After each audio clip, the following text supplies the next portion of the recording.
সুপ্রিয় শিক্ষার্থী বন্ধুরা, যারা তোমরা একাদশ শ্রেণীতে পড়াশোনা করছো, তো তোমাদের অ্যানুয়াল পরীক্ষা শুরু হতে যাচ্ছে আগামী 10ই ফেব্রুয়ারি থেকে। তো তোমাদের প্রিভিয়াস ইয়ারের ইংরেজি প্রশ্নটি তোমাদের মাঝে তুলে ধরলাম।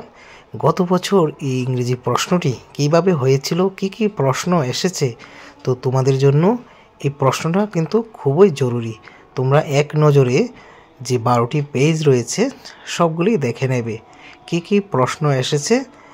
গল্প কবিতা থেকে সাপ্লিমেন্টারি থেকে কি কি এসেছে সবগুলি দেখা একান্ত প্রয়োজন। কিছু অংশ এগুলি থেকে আবারও পরীক্ষাতে আসবে এবং কিভাবে আসবে তোমরা অনুধাবন করতে পারবে। তোমাদের জন্য আজকের এই ভিডিওটি করা।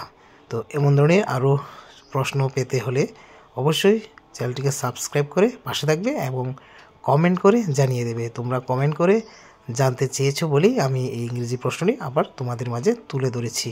এমন ধরনের আরও প্রশ্ন জানার ইচ্ছা থাকলে অবশ্যই কমেন্ট করে জানাবে।